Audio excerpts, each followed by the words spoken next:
Гэта не мае праблемы, кажа Лукашенко, але дроны шастаюць у паветранай прасторы Беларусі рэгулярна. Ужо і верталёт узурпатара вылятаў са спазненнем, каб пазбегнуць сутыкнення. Таксама верталёт ляцеў незвычайна нізка, а Лукашенко пагражае, цытую, «збіць верталёт прэзідэнта – гэта вайна, якая украінцам не патрэбная». Канец цытаты. Толькі забыўся самаабвешчаны, што украінцы, у тым ліку і з ягонай дапамогай, поўнамаштабную вайну маюць ужо больш за 2,5 гады. І залётныя дроны расейскія. Каму тады будзе абвяшчаць вайну? Пуціну? Ужо бачу, як Качанава з эйсмантамі ваюе супраць Масквы. Падцягнуўся і Дмітрый Мядзведзеў, маўляў, калі б вайна здарылася на тэрыторыі Беларусі, то можна дазволіць Лукашэнку запусціць па Кіеве ядравыя ракеты з тактычных запасаў. ФСБшная схемка. Расійскі дрон збівае лукашэнкаўскі верталёт, Масква ўцягвае ў вайну Менск і запускае ракеты па Ўкраіне. Пры ўмове, што тыя ракеты ўвогуле паляцяць. А вось лётаць узурпатару трэба асцярожненька. Хаця... Вітаю, гаспадарства. Гэта тыдзень з Сергеем Падсасонным і ў нас сёння. Безумоўна, пра беларускае неба, якое перастала быць мірным. Расійскія дроны-забойцы паўсотні раз заляталі ў паветраную прастору Беларусі за апошнія 2,5 месяцы. На гэтым тыдні адзін з дронаў упаў у Калінкавічах, а спецслужбы затрымалі жанчыну, на хаце якой камера зафіксавала падзенне. Эта женщина не совершила никакого преступления. Она может публиковать такие записи в свободном виде, то есть никакого нарушения закона, даже вновь принятых изменений лукашенковскими чиновниками, это тоже не касается. Она не совершила никакого противоправного действия. Цягнік у Гаагу рушыў, ці даедзе да апошняй станцыі Александр Лукашенко. Аналізуем юрыдычныя шансы на ордер для узурпатара. У Менску гавораць пра бесперспектыўнасць такіх памкненняў. Большое количество доказательств, в том числе, кто это финансировал, как это финансировалось, через кого это финансировалось и кто был таким регулятором вот этих вот денежных потоков взамен на приезд детей. Мы об этом все собрали и показали.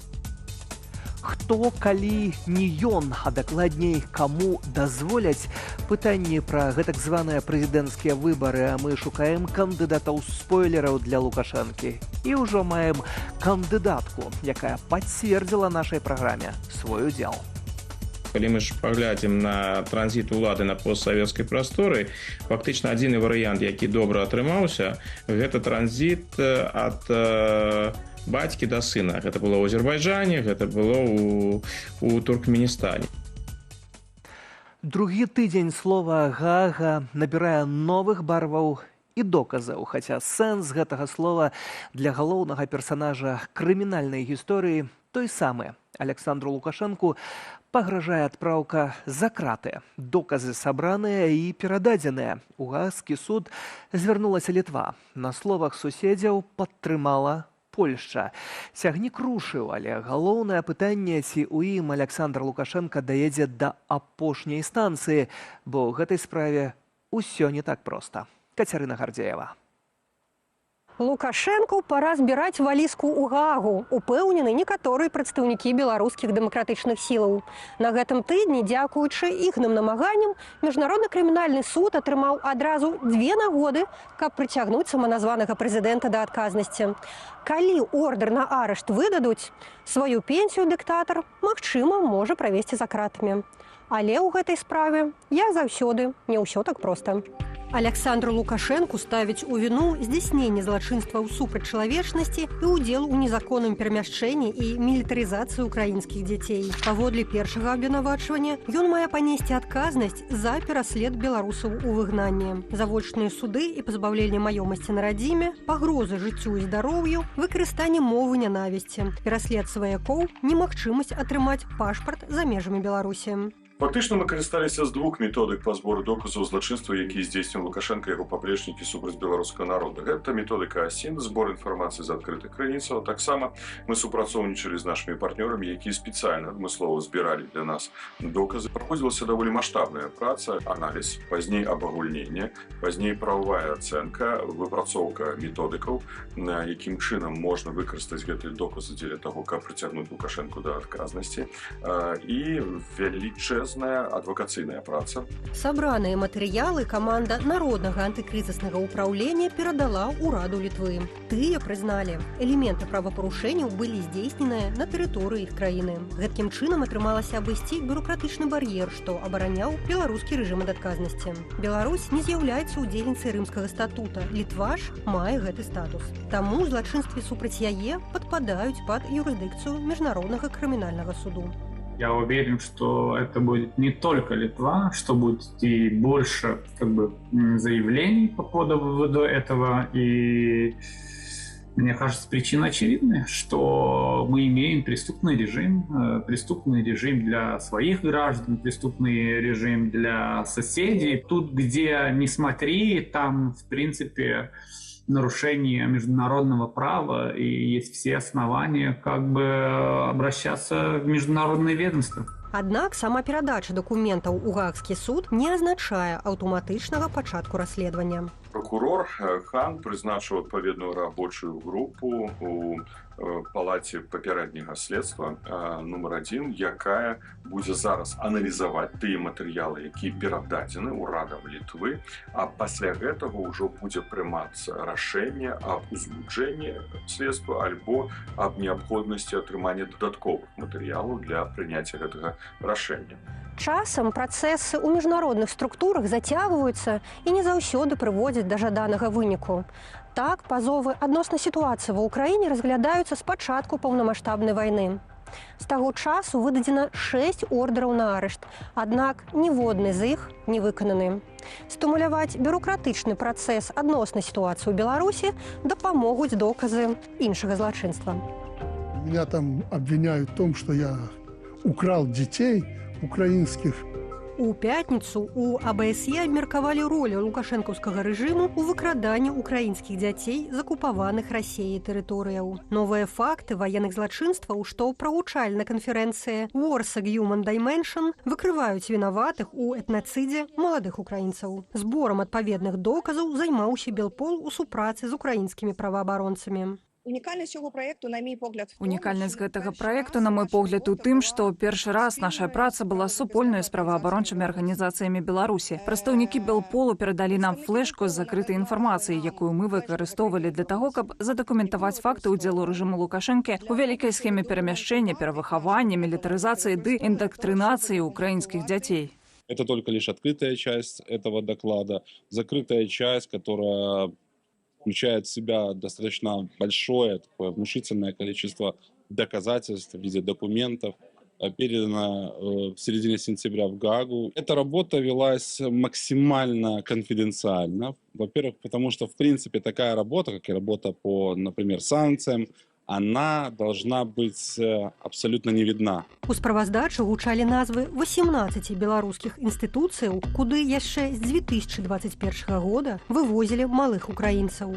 Ім забараняецца гаварыць, або нават спяваць, слухаць музыку украінскай мовы. Іх возяць в тую самую знакамітую вайсковую частку 3214, так, і там іх навчаюць карыстацца зброяй, апранаюць у форму мілітарную з Z-знакам. Праваабаронцы ідэнтыфікавалі больш за 2000 дзяцей, якіх прымусова дэпартавалі ў нашу краіну. Перадусім іх выкрадалі з Крымскага паўвострава, Донецкай ды Луганскай вобласцяў. Частка дзяцей вярнулася дадому. Частку пасля так званага лячэння ў беларускіх санаторыях вывезлі ў дзіцячыя дамы Расіі. Там ім змянялі прозвішча і дату нараджэння. Афіцыйны Менск неаднаразова публічна абураўся з такіх абвінавачванняў, заяўляючы, што маладых украінцаў вывозілі на аздараўленне, ратавалі зоны баявых дзеянняў і гэтак далей. Якщо говорити про повернення Калі казаць пра вяртанне тых, хто быў дэпартаваны, то на цяперашні момант гэты лік усяго 388 дзяцей. Гэта надзвычай складаны працэс, бо Расія не прызнае таго факту, што дэпартуе украінскіх дзяцей. І, адпаведна, не можа вяртаць тых дзяцей, што застаюцца пад іх кантролем. тих дітей, що знаходяться під її контролем. За падобныя злачынствы летась у сакавіку міжнародны крымінальны суд выдаў ордэр на арышт прэзідэнта Расіі Уладзіміра Пуціна, а таксама упаўнаважанай у правах дзіцяці Мары Львовай Беловай. Аднак, нягледзячы на магчымасць затрымання, у верасні Пуцін наведаў Манголію. У краіне, што прыняла рымскі статут, злачынцу не проста не затрымалі, а сустрэлі ўрачыста. Аўтары справаздачы перакананыя, што Лукашенко можа забыцца на замежныя хлеб-соль. Нужно понимать, что Путин — это более серьезная такая фактура, такая фигура, которая, да, его тяжело арестовать. Мы знаем пример Монголии. Лукашенко — это намного более мелкий такой диктатор, по сравнению, естественно, с Путиным. И так небольшая география Лукашенко, куда он может поехать, сузится еще меньше. Праўда, 41 краіна ў свеце наогул не прызнае юрысдыкцыю міжнароднага крымінальнага суда. Гаворка не толькі пра дыктатуры кшталту Расія ці Паўночная Карэя, але і пра злучаныя штаты ці нават Ватыкан. Тым не менш, нават цьмяная пагроза крымінальнага пераследу выклікае нервовую рэакцыю ў Менску. Максим Владимирович Рыжанков. Гэтак кіраўнік таго, што засталося ад беларускай дыпламатыі, Максім Рыжанкоў, яшчэ да перадачы дакументаў у Гаагу заклікаў Літву да адэкватнасці, а ўжо на гэтым тыдні заявіў пра, цытата, бесперспектыўнасць намаганняў Вільні і іхных куратараў. Зразумела, што Лукашенко не хоча паўтарыць лёс Мілошевіча. Зразумела, што ён не хоча дайсці сітуацыі ў гісторыі, калі ён будзе разглядацца не як першы прэзідэнт краіны, а як і ці апошні дыктатар, а як першы міжнародны злачынец у гісторыі Беларусі, прызнаны адпаведным рашэннем міжнароднага крымінальнага суду. Але гэта адбудзецца. Гэта ўжо вярнуць немагчыма. Калі да гэтага сапраўды дойдзе, Лукашенко стане чацвёртым дзейным кіраўніком дзяржавы, арышту якога запатрабаваў суд у Гаазе. Раней орган выставіў абвінавачванні супраць ужо згаданага Пуціна, прэзідэнта Судана Уамара аль-Башыра і лівійскага лідара Муамара Кадафі. Кацярына Гардзеева, Белсат. А ўжо цяпер спадарства на відэасувязі дарадца Святланы Ціхановскай у прававых пытаннях Леонид Морозов. Вітаю вас, спадар Леонид. Добрый день. Добрый день. Спадар Леонид, вялікая праца зроблена дэмакратычнымі сіламі. Ці будзе вялікі вынік таксама? І тут гаворка не пра эмоцыі, а гаворка пра юрыдычныя параграфы, юрыдычныя справы. Да, хороший вопрос, и хорошо, что мы в самом начале разговора разделяем этот вопрос на две части, на политический и юридический. Здесь прежде всего нужно, конечно, сказать спасибо и слова уважения юридической команде НАУ, которая подготовила документы, и в том числе правозащитникам, и всем демократическим силам, и в том числе литовскому правительству. Если мы говорим о юридическом механизме, то мы сейчас находимся на первой, может быть, еще в начале второй стадии. Это инициация расследования и предварительное слушание.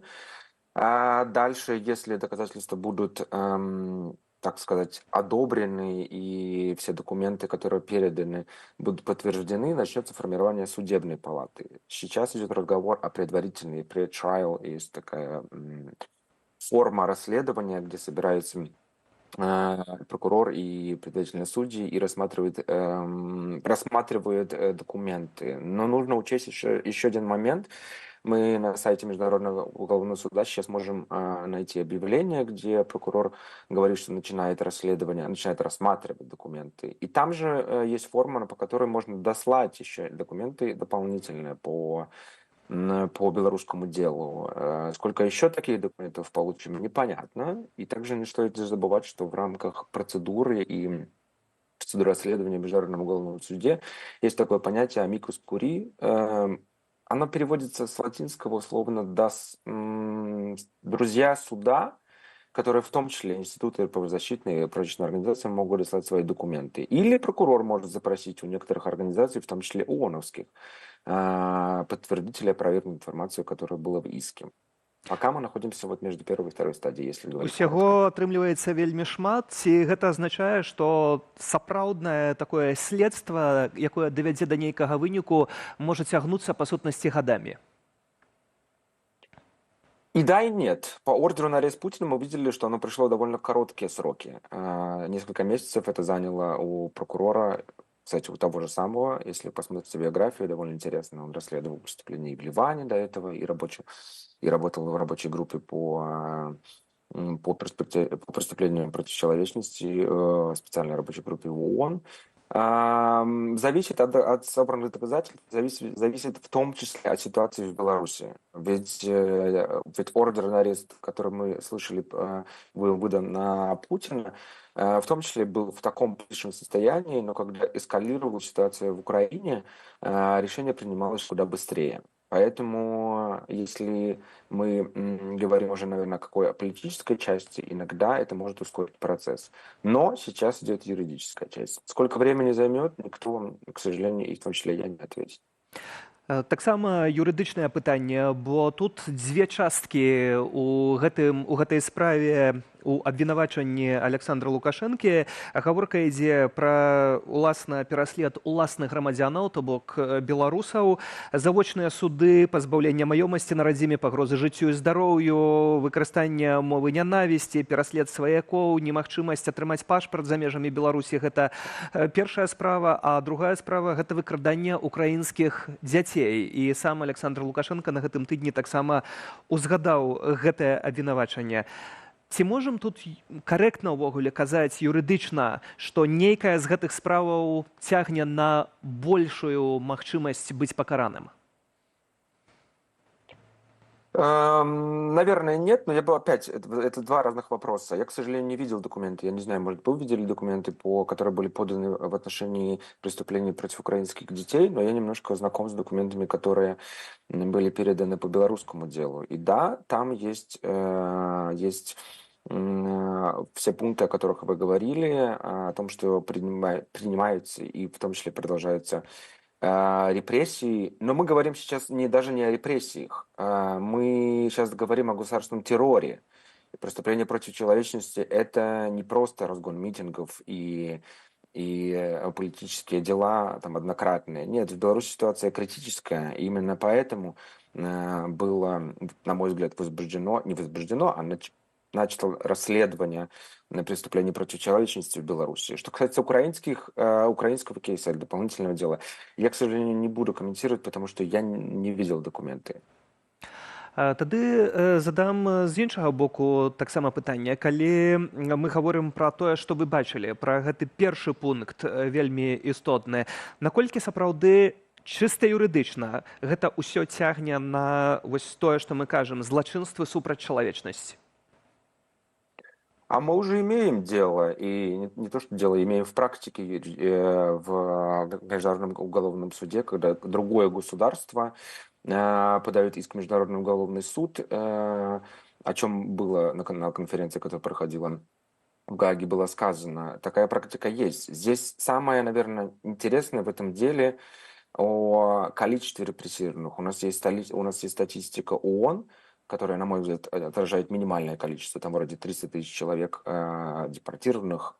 Депортированных в нашем понимании, в юридическом, это не значит, что люди просто уехали. Это значит, что в Беларуси были созданы такие условия, что они не могли проживать на этой территории. В этом смысле это является принудительной депортацией. И, конечно же, это будет являться преступлением против человечности. Беларусь по населению не самая большая страна. Если посчитать все количество людей, уехавших, и людей, которые не могут вернуться, и в том числе ситуация с паспортами, о которой вы говорите, в том числе преследование родственников, и в том числе уголовные дела, которые вновь и вновь открываются, и мы по статистике можем видеть, по статистике правозащитного центра «Весна», что людей, которых вновь признают политическими заключенными, по количеству является больше, чем те людей, которых так называемое помилование прошло. В сумме мы, конечно же, можем предполагать, что, и надеемся, на мой взгляд, что Международный уголовный суд признает это преступление против человечности, и это будет для Беларуси, безусловно, уникальный кейс и для Лукашенко. Хотя и нужно отметить, что не только для Лукашенко, для всех высокопоставленных лиц, которые принимали решения, можем рассчитывать на широкий список.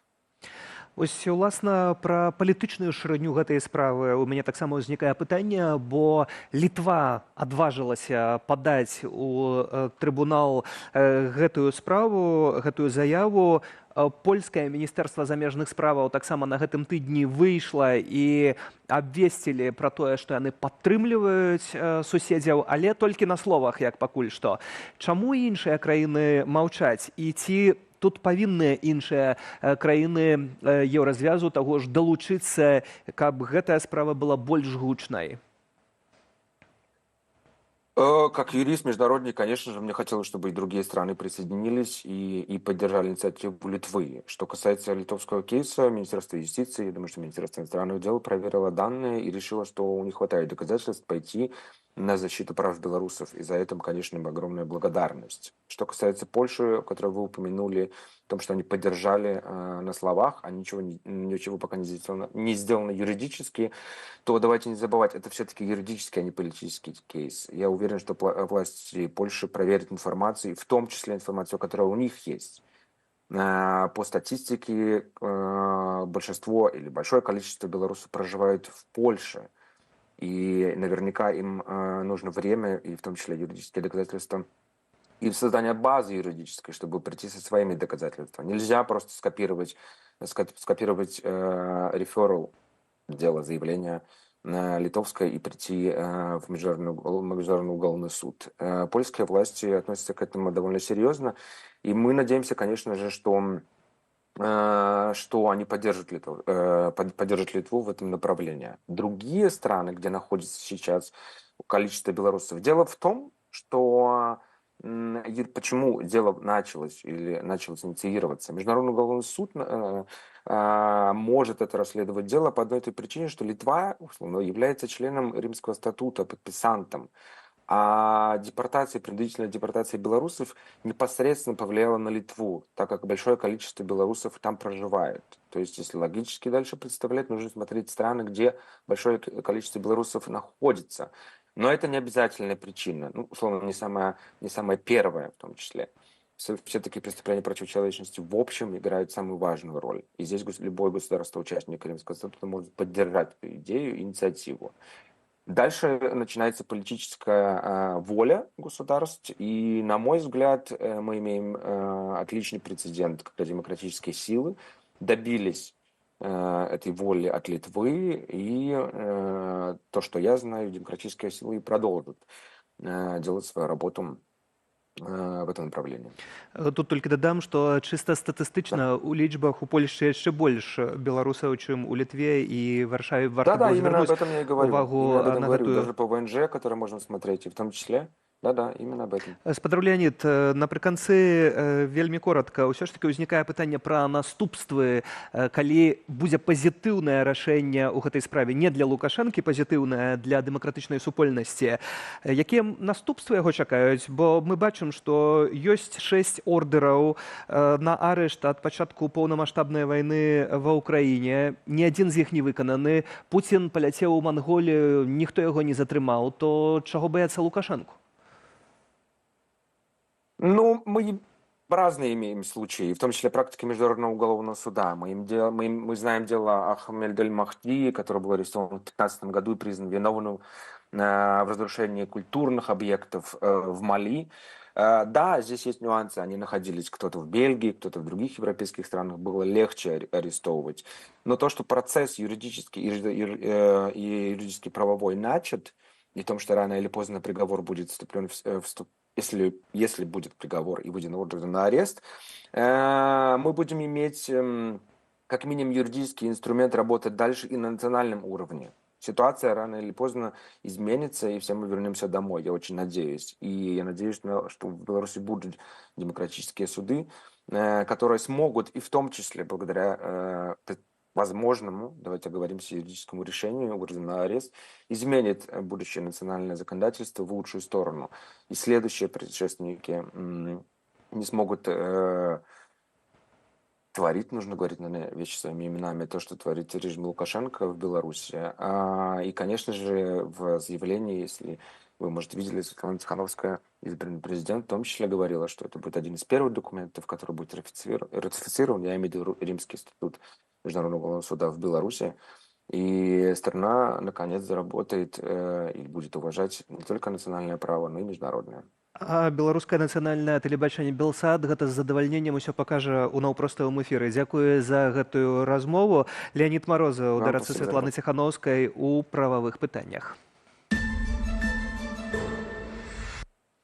А хто, калі не ён, напярэдадні чарговых гэтак званых выбараў Александр Лукашенко задаўся пытаннем, адказу на якое не бачыць, хаця іншую асобу на месцы, якое лічыць сваім, ён не бачыў і ў папярэднія кампаніі.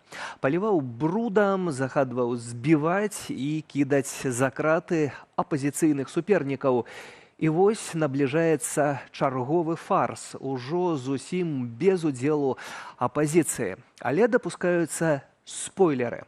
Хто напоўніць выбарчыя бюлетэні і ці будзе у іх наш кандыдат? У размове з Юліяй Цяльпук Ганна Канапацкая пацвердзіла, што будзе балатавацца больш у сюжэце. Кадры з першых прэзідэнцкіх выбараў у незалежнай Беларусі. На дошцы і ў бюлетэнях 6 кандыдатаў. Александр Лукашенко перамог і з тае пары не пакідаў выбарчых бюлетэняў і найвышэйшай пасады. Натовскія войска ляскаюць гусеніцамі у нашых ворот. Ці адмовіцца ён ад яе на наступных выбарах пасля 5 гадоў утрымання ўлады гвалтам і тэрорам. 70-гадовы узурпатар неаднаразова распавядаў, што думае пра пераемніка ўсё часцей. Все они, кто на виду, обладают уникальными качествами. Уникальными. Гораздо выше, чем у меня. Отдельными качествами. И вчера я, допустим, подумал, вот если бы в одном человеке эти качества соединить, вот уникальный бы был человек, идеальный был бы президент. То бок прэзідэнцкіх якасцяў не стае старшыні Савету Рэспублікі Наталлі Качанавай, кіраўніку адміністрацыі Лукашэнкі Дмітрыю Крутому, ды і міністру замежных справаў Максіму Рыжанкову, на якіх незалежныя СМІ і палітолагі прымяраюць ролю пераемнікаў. Я говорил, что президентами не становятся, президентами рождаются. Если у тебя от природы нет основных элементов, свойств и качеств президента, то ты даже не суйся в эту сферу. Не прагучала толькі прэзідэнтамі паміраюць, але менавіта такі лукашэнкаўскі план, мяркуе палітычны аналітык Александр Фрыдман. Калі мы ж паглядзім на транзіт улады на постсавецкай прасторы, фактычна адзіны варыянт, які добра атрымаўся, гэта транзіт ад бацькі да сына. Гэта было ў Азербайджане, гэта было у Туркменістане. Чаго баіцца Лукашенко? Баіцца, што не будзе пераемнасці, што будзе абраны іншы курс. Ну і ён баіцца праблемаў для сябе асабіста. Хаця летась прынялі закон аб гарантыях Лукашэнку ды ягонай сям'і пасля складання ім паўнамоцтваў. Ініцыявала праект яшчэ ў 19-м годзе юрыстка, дэпутатка палаты прадстаўнікоў Ганна Канапацкая, каб Лукашенко не баяўся сысці. Неприкосновенность не есть равно безнаказанности. У 20-м годзе дзяячка балатавалася на прэзідэнта. Пазіцыянавала сябе апазіцыйнай кандыдаткай, як і Андрэй Дзмітрыяў ды Святлана Тихановская. Святлана – магчымая пераможца выбараў. Жонка палітвязня, уцякачка. Ганна, згодна са звесткамі лукашэнкаўскага ЦВК, набрала менш за 2% галасоў. Засталася ў Беларусі, Тихановскую лічыць самазванкай. На лета зноў будзе балатавацца на прэзідэнтку, пацвердзіла нам у размове праз месенджер. Прывітанне, спадарыня Ганна, супер, што адважыліся ўдзельнічаць у наступных выбарах. Трымаем кулачкі. Дзякуй за падтрымку. Вы вельмі адважная, мне б было страшнавата. Вочы баяцца, рукі робяць. Працытавалі Ганне урывак з ейнай кандыдацкай прамовы. Сёння перад нашай краіны ўсяго 2 шляхі. Адзіны шлях. Шлях да дэградацыі, самаізаляцыі да атачэння сябе колам ворагаў і ў выніку вымірання страты краіны. Гэтым шляхам паслядоўна ідзе сённяшняя ўлада. На пытанне, ці паўторыць яна гэты тэзіс на чарговых выбарах, адказала: Сёння існуюць новыя выклікі. Пры гэтым старыя нікуды не падзеліся. Колішні кіраўнік аб'яднанай грамадзянскай партыі, у якой Канапацкая была сябрай, мяркуе, што ідучы на выбары тая патурае рэжыму. Калі яна рэальна зараз пойдзе ў гэтую выбарчую кампанію пасля 2020 года, пасля разумення, усведамлення, што адбывалася і што адбываецца, но мне падаецца, это канчаткова перакрэсліць не проста сваю палітычную біяграфію, яе ўжо няма, але перакрэсліць тое, што мы называем проста чалавечай састаўляючай. Я разумею, напрыклад, таго ж Гайдукевіча, я магу зразумець там Качанаву. Адным словам, людзей, якія не змянялі палітычнага лагеру. Олег Гайдукевич, напрыклад, днямі пацвердзіў удзел ліберальна-дэмакратычнай партыі Беларусі ў будучых выбарах. З вялікаю доляй імавернасці ЛДПБ вылучыць свайго лідара. У рубрыцы «Меркаванне» на старонцы Белсату блогер Александр Кнырович усур'ёз прапанаваў беларусам падтрымаць Гайдукевіча ў супрацьвагу Лукашэнку, паколькі апазіцыйных кандыдатаў у бюлетэні не будзе. Не падабаецца сістэма байкота ці галасавання супраць іх. Мне здаецца, што гэта вельмі такая старая ідэя, тых пахне ўжо нафталінам, і калі мы не можам нічога з гэтым зрабіць, ну трэба ўсё ж такі хаця б павесяліцца. У офісе Святланы Ціхановскай і Канапацкую і Гайдукевіча ўспрымаюць як частку спецаперацыі дзеля ўтрымання ўлады. Ёсць яшчэ адно меркаванне. Гайдукевіча ўвогуле мог не дапусціць.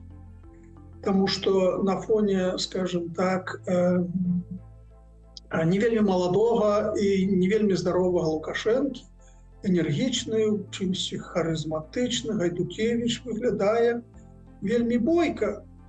І гэта зноў жа нават без усякіх дзеянняў апазіцыі можа прывесці да таго, што пэўная частка людзей пачне за яго галасаваць. Бойкі Гайдукевіч ведае, як элегантна вызваліць месца ў бюлетэні. У 2020-м ён заявіў, што не можа быць прастытуткай, гэта цытата, а таму здымаецца з выбараў і заклікае галасаваць за Лукашэнку. У тым, каб улада заставалася ў тых самых руках, больш чым калікольвек зацікаўлены Уладзімір Пуцін, які схіліў Лукашэнку да здрады суверэнітэту, забойчага інтэгравання Беларусі ў Расію ва ўсіх галінах. Няма ніякіх падстаў думаць, што Масква жадае Лукашэнку замяніць.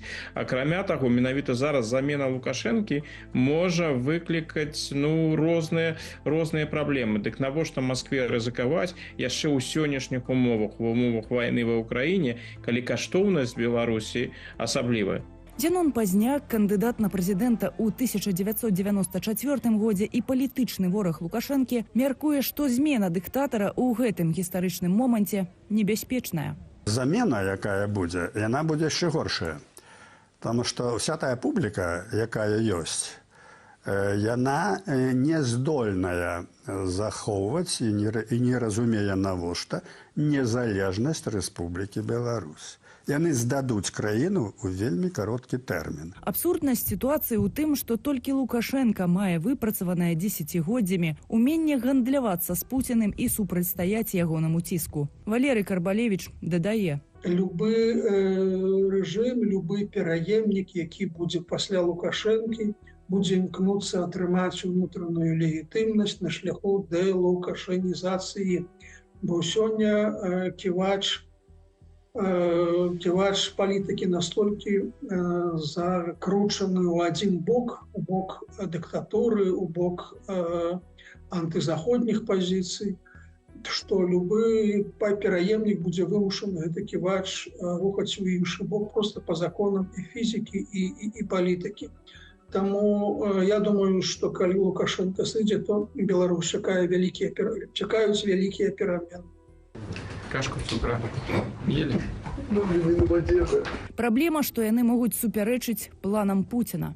Чарговыя прэзідэнцкія выбары ў Беларусі мусяць адбыцца не пазней, чым 20 ліпеня 2025 года. Калі ўсё ж Лукашенко зарэгіструецца як кандыдат, гэта будзе ягоны 7-й раз. Юлія Цяльпук, Белсат. На гэтым тыдні у Калінкавічах выбухнуў вайсковы дрон. Добра абышлося без ахвяраў, аднак ахвярою спецслужбаў сталася мясцовая жыхарка. На ейнай хаце камера відэаназірання зафіксавала падзенне. Відэа трапіла ў сеціва. Жанчыну вінавацяць у перадачы матэрыялу гэтак званым экстрэмісцкім рэсурсам, ды ў тым, што нібыта пасеяла паніку сярод насельніцтва. Затое прапаганда не сее такой панікі, ды маўчыць пра здарэнне і не адказвае на пытанне, чаму і як увогуле гэты дрон знайшоўся ў паветранай прасторы Беларусі. Уладзіслаў Корсак. Самі вінаватыя, што да вас прыляцеў расійскі дрон. Відавочна, такой логікай кіраваліся сілавікі Лукашэнкі, штурмуючы дом жыхаркі Калінкавічаў. Камера відэаназірання на доме жанчыны зафіксавала момант падзення беспілотніка камікадзе ў ноч на чацвер. Прычына затрымання мясцовая жыхарка, маўляў, перадала фота і відэаматэрыялы ў экстрэмісцкія тэлеграм-каналы. Гэта, ў сваю чаргу, магло дэзінфармаваць насельніцтва і пасеяць паніку. Яны проста імкнуцца пазбегчы скандалаў і тых рэчаў, якія звязаныя з расплюшчваннем вачэй для людзей, што расійскія шахеды не такія здольныя, як пра іх расказваюць. Яны насамрэч залятаюць на тэрыторыю Беларусі. Паводле ж тэлеграм-каналу «Флагшток Гомельшчына» першапачаткова відэа з падзеннем дрона ў Калінкавічах з'явілася 3 кастрычніка ў вайбер-чаце Калінкавічы Авто ГАИ. Чат з такой назвай адсутнічае ў так званым спісе экстрэмісцкіх рэсурсаў. Эта женщина не совершила никакого преступления. Она может публиковать такие записи в свободном виде, то есть никакого нарушения закона, даже вновь принятых изменений лукашенковскими чиновниками, это тоже не касается. Она не совершила никакого противоправного действия. В данный момент мы просто прекрасно понимаем, что именно диктатор Лукашенко и его каратели запугивают население. Відавочна, што запужаць людзей рэжыму ўдаецца. Не, я ничего не слышала. И на улице у нас все в порядке. Я от этого далеко, да, я не интересовалась даже, мне не интересно. Ничего мы такого не слышали, у нас ничего такого не было. Не хотел бы комментировать это все по телефону, не знаю, с кем разговариваю. Прыгоды шахеда ў Беларусі ва ўласцівай яму манеры пракаментаваў і ўзурпатар. Маўляў, праз дроны над Беларусю ён дазволіў службе бяспецы на гадзіну перанесці ягоны запланаваны вылет у аграгарадок. Пасля ж са свайго верталёту на ўласныя вочы бачыў пралёт беспілотнікаў на незвычайна нізкай вышыні. Уладзіслаў Корсак, Белсад. Мірнае беларускае неба некалі было і ўжо даўно такім не з'яўляецца. Толькі уявіце, пачынаючы з ліпеня зафіксавана ўжо каля 50 заходаў расійскіх дронаў-забойцаў у беларускую паветраную прастору. Як мінімум, некалькі прыляталі да нас непасрэдна з тэрыторыі Расіі. Гісторыя небяспекі для беларусаў з паветра у Вітаўта Сеўчыка.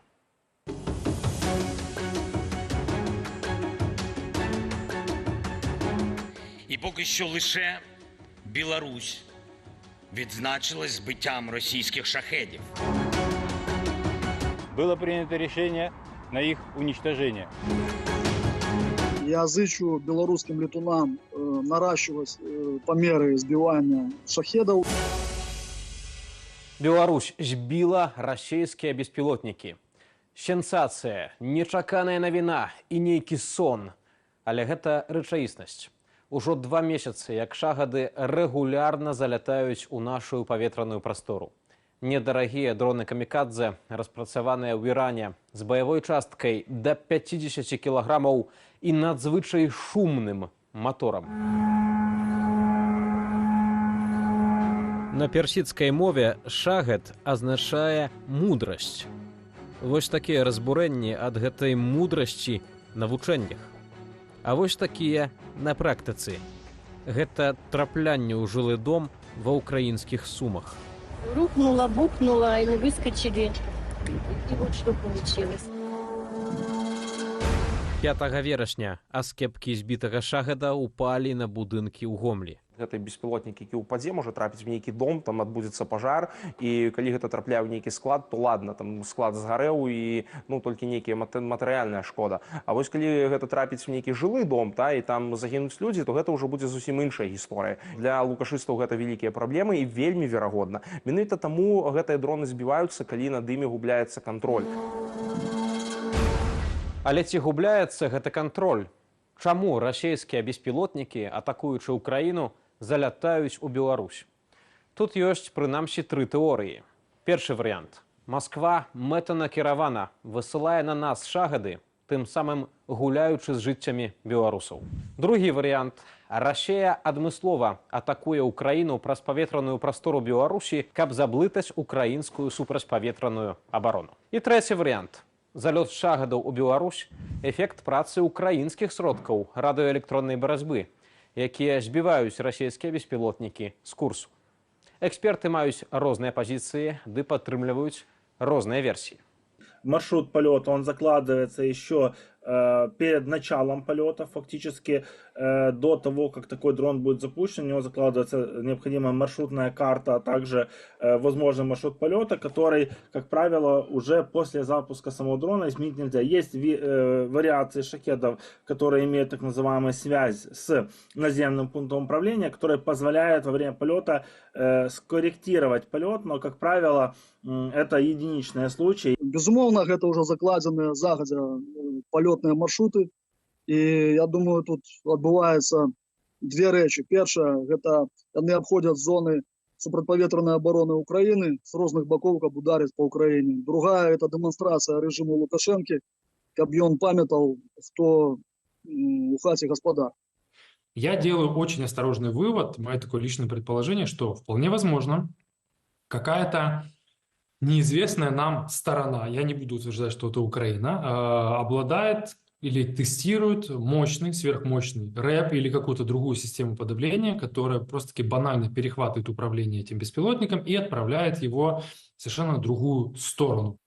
Пры кожным з варыянтаў зразумела, што адказнасць нясе дзяржава-агрэсарка, якая запускае ў неба гэтыя бомбы з крыламі. Тое, што яны расійскія, ва ўзброеных сілах Беларусі дагэтуль замоўчваюць. Нават пасля таго, як былі вымушаныя прызнаць іх збіццё. Было принято решение на их уничтожение. Своевременными действиями дежурных сил по противовоздушной обороне все цели-нарушители были уничтожены. По данному факту проводится проверка. Вынікі гэтага правярання не агучаныя. Расійскія шагады пачалі залятаць у Беларусь праз палескі радыёлагічны заказнік сёлета ўлетку. Паводле маніторынгава праекту «Беларускі гаюн» першы дрон з'явіўся 11 ліпеня. 16 ж ліпеня адзін з шагадаў разбіўся ў Кастрычніцкім раёне Гомельскай вобласці. Асноўныя маршруты расійскіх беспілотнікаў у Беларусі Гомельская, Віцебская і Магілёўская вобласці. Аднак 7 верасня дрон пралятаў ажно над Гарадзеншчынай у ваколіцах Наваградку. Перыядычна для перахопу дрона ў неба ўздымаюць беларускую вайсковую авіяцыю. Ноччу 29 жніўня беларускі знішчальнік упершыню збіў адзін з расійскіх шагадаў у небе над Ельскім раёнам Гомельшчыны. 3 кастрычніка шагад выбухнуў у жылым раёне Калінкавічоў. І поки що лише пакуль што толькі Беларусь адзначылася збіццём расійскіх шагадаў. Шахедів.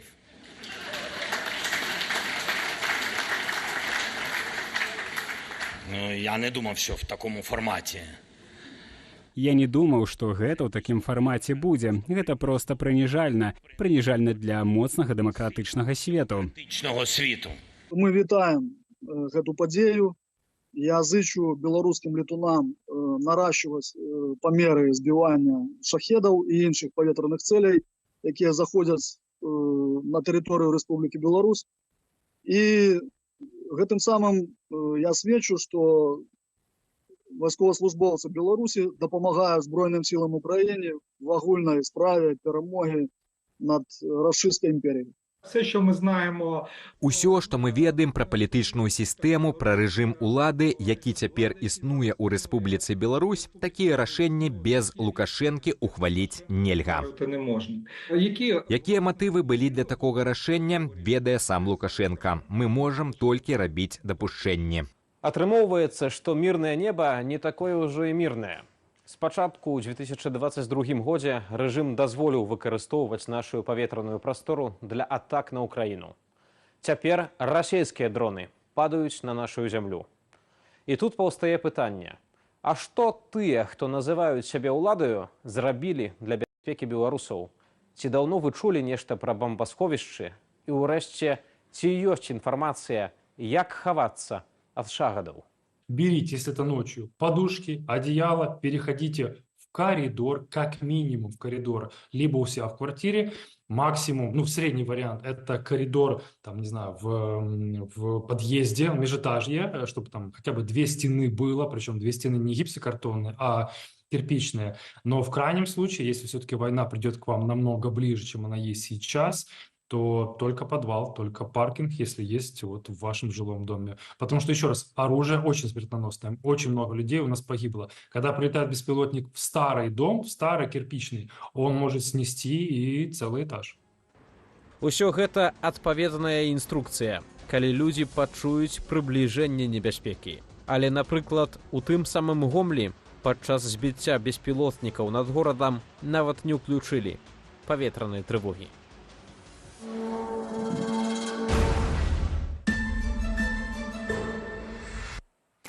А вы, спадарства, павіншавалі сваіх настаўнікаў? Напярэдадні ў нашай краіне, як і ў больш за 100 іншых краінаў свету, адзначалі дзень настаўніка. У кожнага з нас ёсць свае ўлюбёныя настаўнікі, свае нелюбімыя, і кожны мае ўласныя школьныя ўспаміны.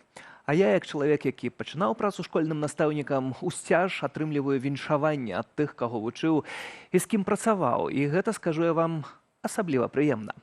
Ды і працавалася мне ў школе досыць прыемна таксама, хаця ў вясковую школу на Будакашалёўшчыне даводзілася часам прабірацца праз сумёты, і тады я асабліва ўзгадваў нядобрым словам абавязковае размеркаванне ды лаяў уладу. Сёння нагодаў лаяць яшчэ больш. Мала проста і аж любіць сваю працу. Мусіш выконваць патрабаванні, і яны ідуць як лавіна зверху ўніз. І настаўнік, на жаль, толькі вінцік у гэтай машыне дзяржаўнай ідэалогіі, якая катком праязджае ўсё. І ўжо не так істотна, чаму і як вы вучыце, галоўнае, каб правільна. Каб з поля зроку дзіцёнка не знікалі чырвона-зялёны сцяг і дзяржаўны герб, каб пільным вокам сачыў за ўсім з партрэта узурпатар Рыгоравіч.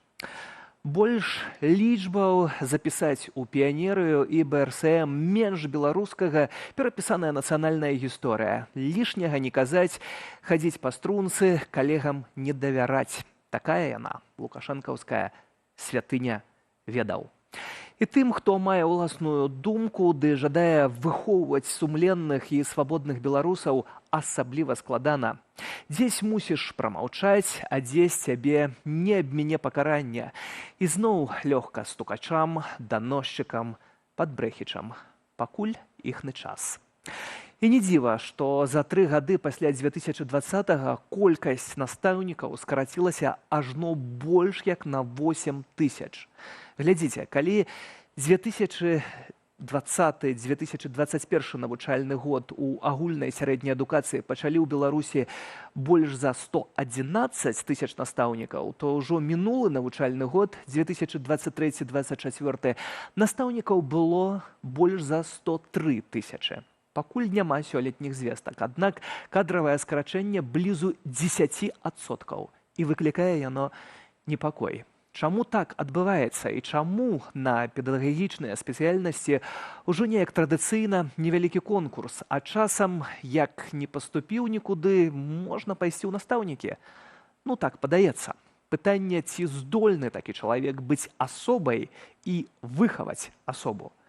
Нібыта ёсць, згодна з афіцыйнай статыстыкай, каля 2000 рублёў заробку для настаўнікаў Беларусі.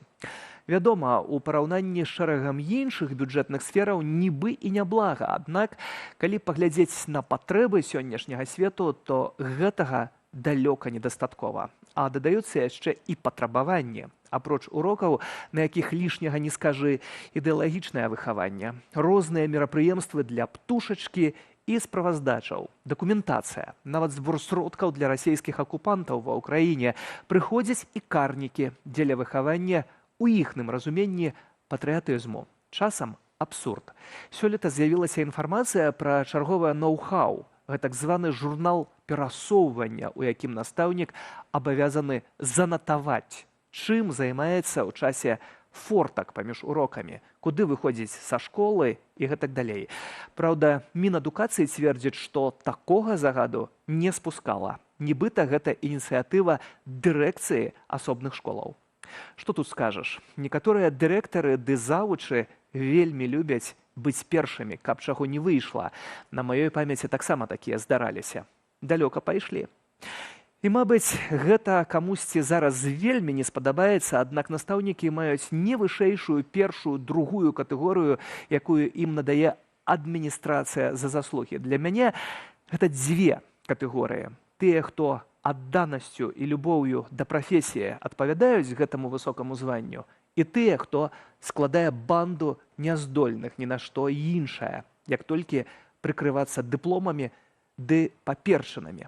Верныя служкі сістэмы, якія добра уладкаваліся. І ведаеце, тут парадокс. Дзеці, а яны галоўныя суддзі, як на рэнтгене бачаць і тых, і другіх, ведаюць іх сапраўдную вартасць. Галоўнае, каб толькі гэтыя дзеці абралі шлях святла разам з тымі, хто па ім вядзе, нягледзячы на ўсе перашкоды. А шлях гэты складаны, зрэшты, як і заўжды ў гісторыі. І перад такімі настаўнікамі схіляю галаву, ды віншую са святам. Марафон салідарнасці з палітвязнямі «Нам не ўсё адно» летась меў вялікі поспех. Тады беларусы сабралі больш за 500 000 еўраў.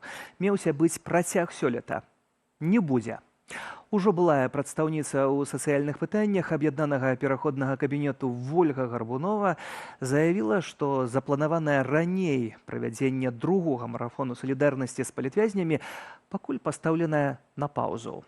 Асноўная прычына, як піша актывістка, у яе з камандай ініцыятывы 21 траўня пакуль не хапае маральных ды часавых рэсурсаў для правядзення такога марафону.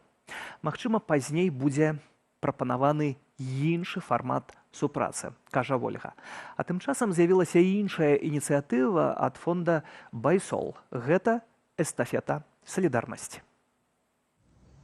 Эстафета салідарнасці – асноўны складнік праекту «Голас праз межы». Запланаваныя выставы, канцэрты, дыскусіі, вебінары, прысвечаныя беларускай культуры і праблематыцы. Мэта – інфармаваць людзей па ўсім свеце пра палітычны крызіс і парушэнні правоў чалавека ў Беларусі і сабраць у тым ліку з дапамогай міжнароднай супольнасці 500 000 еўра на дапамогу пацярпелым ад рэжыму беларусам. У праекце, акрамя ўласна Байсолу, удзельнічаюць у тым ліку народныя амбасады Беларусі, фонды «Краіна для жыцця», BY Help і Dissident BY. Фінішаваць эстафета мусіць у лістападзе сёлета. Першы марафон салідарнасці «Нам не ўсё адно» для збору сродкаў беларускім палітвязням ды іхным сем'ям прайшоў летась у ліпені. Падчас яго сабралі больш за 574 000 еўраў. Рэжым прызнаў відэазапіс марафону салідарнасці экстрэмісцкімі матэрыяламі, на арганізатараў і ўдзельнікаў трансляцыі завялі крымінальную справу паводле артыкулу «Фінансаванне экстрэмісцкай дзейнасці».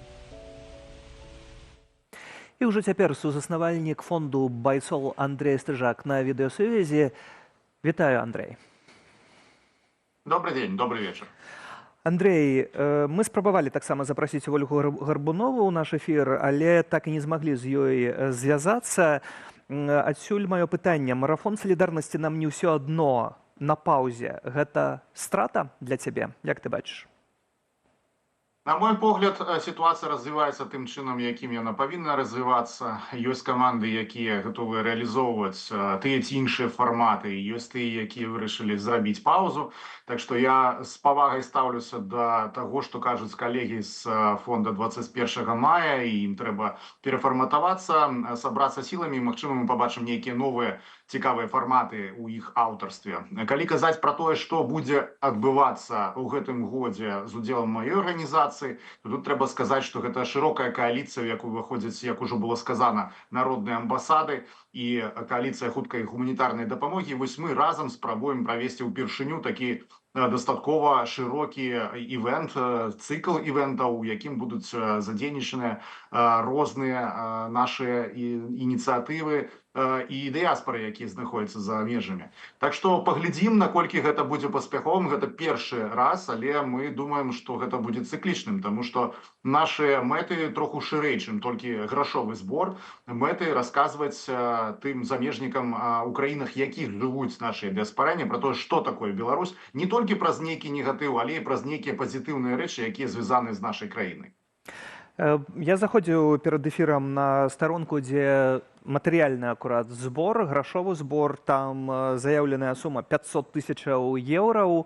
Я так разумею, да лістапада, цягам лістапада будзе яшчэ працягвацца гэты збор, але пакуль пабачыў сабраную суму не 1000, а толькі 299 еўраў. Не выглядае аптымістычна. Ну, на сённяшні дзень гэта фактычна зараз лендинг, які мы запусцілі, каб ён ужо быў, каб можна было туды рабіць нейкія данаты. Асноўныя івенты, эстафеты будуць адбывацца пазней. Плюс да таго ж мы плануем некалькі вялікіх фарматаў, якія будуць мець нешта падобнае на тое, што было падчас марафону. Паглядзім, як гэта будзе рэалізавана. Зараз распрацоўваюцца больш дэтальныя планы гэтага івента альбо івентаў, якія будуць адбывацца. Не ведаю, ці удасца нам сабраць гэтыя 500 000, якія заявленыя у зборы, але любая сума, якая будзе сабраная, она будзе на карысці, на дапамогу палітвязням. Так што гэта тыя 500 000, якія на сённяшні дзень стаяць, гэта хутчэй арыентыр, на які хацелася б арыентавацца, а як там па факце атрымаецца, гэта залежыць ад шмат каго, у тым ліку ад актыўнага удзелу беларусаў замежжа, ну і, канешне ж, нашай супольнай працы. Больш за 500 000 еўраў атрымалася сабраць у леташнім марафоне нам не ўсё адно, і атрымалася між іншага таму, што працавалі ўсе медыі разам. Гэта была вялікая медыйная кампанія, калі мы таксама перадавалі адзін аднаму гэты голас цягам усяго дня.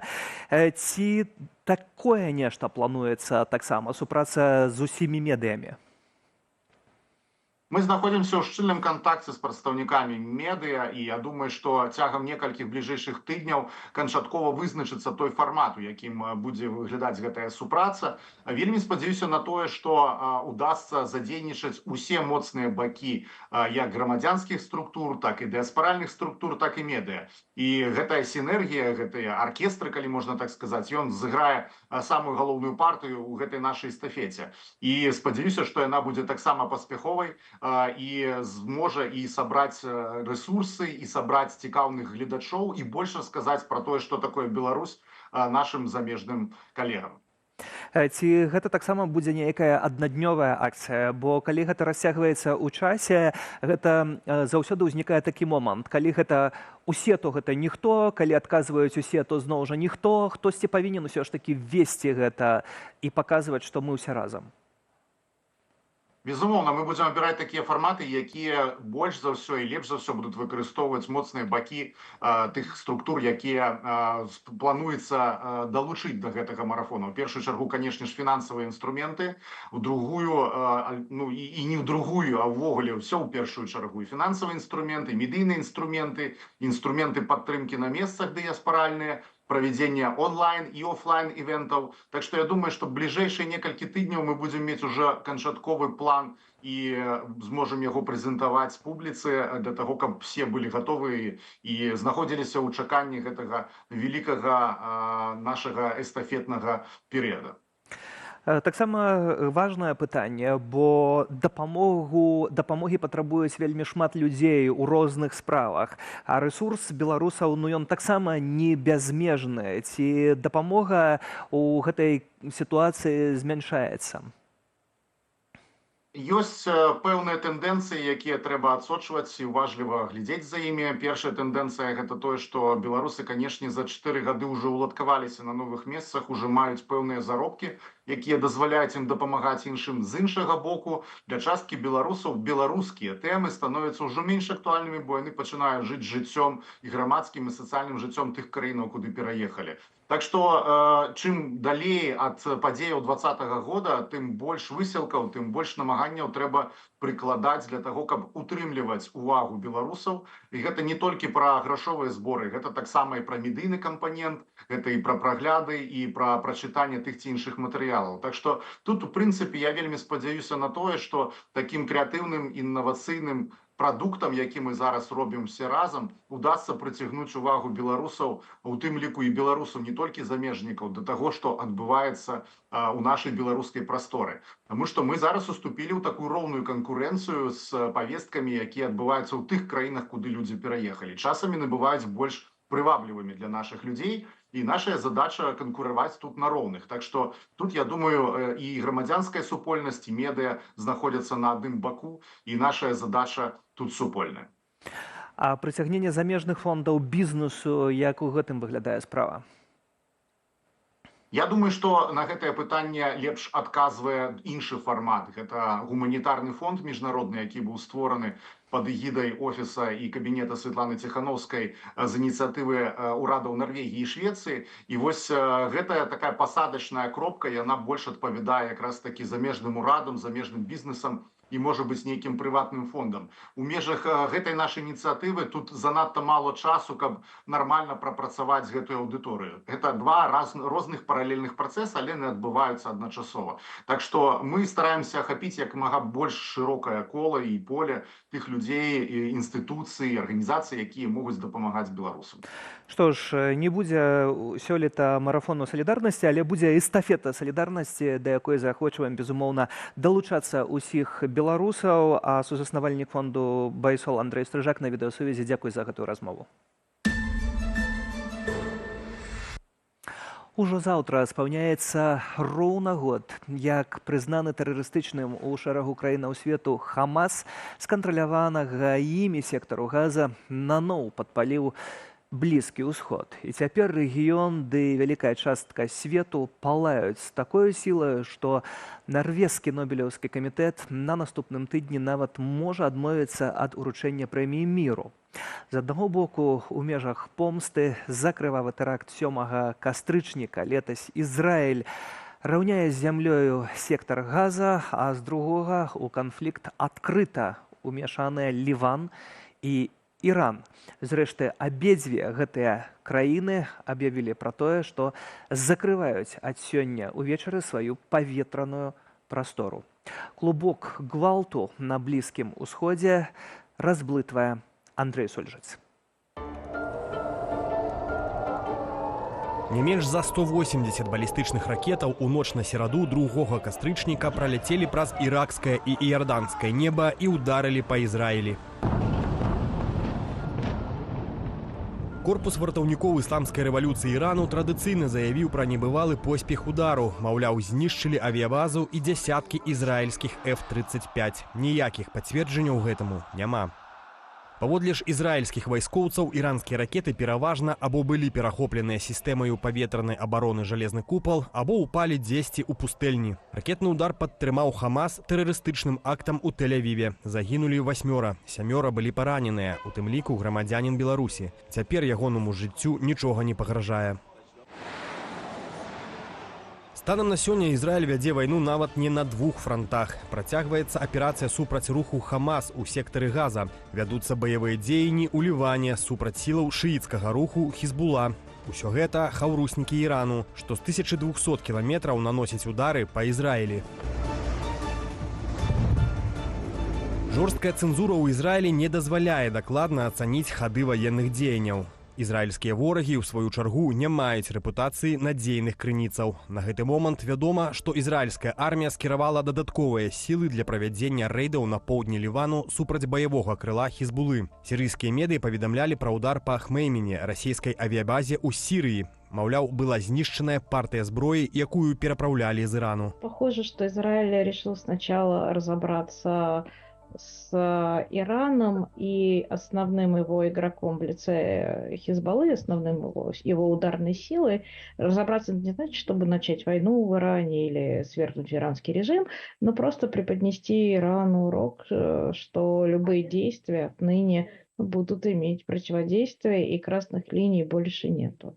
Хізбула – гэта і палітычная партыя, і дзяржава ў дзяржаве. У Ліване яна цешыцца ледзь не абсалютным падтрыманнем мясцовых шыітаў, гэта каля траціны насельніцтва. Мае ўласную паліцыю і сацыяльныя службы. Мэта Хізбулы – знішчэнне Ізраілю і ўсталяванне ў сябе на радзіме ісламскай дзяржавы на ўзор Ірану, іхнага галоўнага спонсара. Каля 20 краінаў у свеце, перадусім хаўруснікі Ізраілю, лічаць Хізбулу тэрарыстычнай арганізацыяй. Иран решил, что нужно ему, воюя с Израилем, ему нужно создать специальную организацию, прокси-организацию, которая будет передовым фронтом борьбы с Израилем. И поэтому Иран создал в 1983 году эту организацию, и последние 32 года ей как раз руководил Хасан Насралла. Іранскі ракетны абстрэл Ізраілю стаў адказам на забойствы лідараў Хізбулы Хасана Насралы і Хамасу Ісмаіла Ганіі, а таксама за акцыю з выбухам пейджераў чальцоў ліванскай групоўкі 17 верасня. Тэхеран сцвярджае, што ўдар па Ізраілі дасягнуў сваёй мэты і зраўняў лік у гэтым супрацьстаянні, ды папярэдзіў, калі Ізраіль нанясе новыя ўдары па Іране, адказ на іх будзе яшчэ мацнейшы. Але ці мае Тэхеран такія магчымасці? Ресурс у іх ёсць, хутчэй за ўсё, толькі колькасны, але не якасны. І гэты ресурс не можа прабіць паветраную абарону Ізраіля. А тут трэба дадаць яшчэ паветраную абарону Злучаных Штатаў, якія паабяцалі прадставіць яе, плюс Ярданія, якая таксама удзельнічае. Да таго ж, Ізраіль працягвае наземную вайсковую аперацыю ў сектары Газа. Яна працягваецца вось ужо амаль год.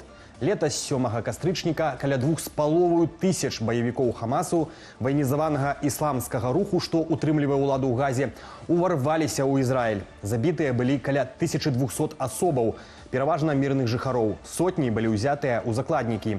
Ці наблізіўся Іерусалім за год да сваіх мэтаў? Мэта ў Ізраілю гэта зрабіць бяспечнымі свае межы, сваю тэрыторыю, дзеля таго, каб застрахаваць іх ад такіх падзеяў, якія адбыліся 7 кастрычніка мінулага году. Наколькі Ізраіль наблізіўся да гэтай мэты, скажем так, ён у працэсе. Праўда, гэты працэс ідзе вельмі складана. Складана – гэта даволі лагоднае значэнне. Нават самыя блізкія саюзнікі Ізраілю, ЗША, неаднойчы заклікалі спыніць наземную аперацыю і быць абачлівейшымі пры паветраных атаках. Нават з улікам таго, што Хамас размяшчае сваю інфраструктуру ў цывільных аб'ектах, генпракурор міжнароднага крымінальнага суда ў Гаазе абвінаваціў прэм'ер-міністра Ізраілю Беньяміна Нетаньягу ў ваенных злачынствах і злачынствах супраць чалавечнасці на палестынскіх тэрыторыях.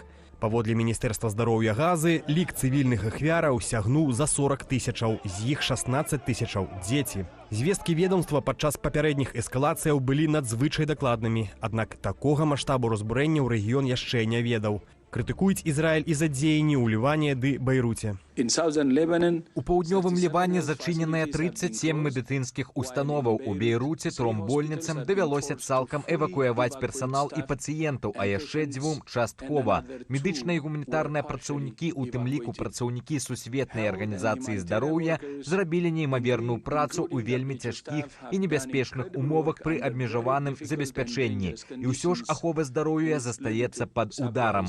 Толькі ў Ліване за апошнія 24 гадзіны былі забітыя 28 медыкаў.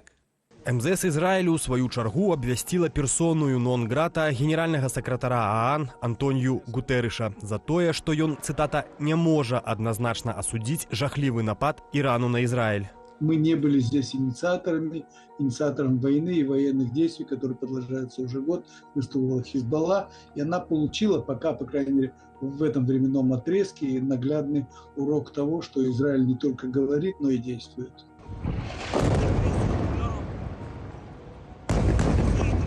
Ізраіль мае і дастаткова вялікі спіс цэляў у Іране. Вайсковыя базы з пускавымі пляцоўкамі, цэнтрамі ўпраўлення і бункерамі з боепрыпасамі, інфраструктурныя аб'екты, нафтахімічныя прадпрыемствы, карабельныя верфі і парты, а таксама аб'екты, звязаныя з іранскай ядравай праграмай.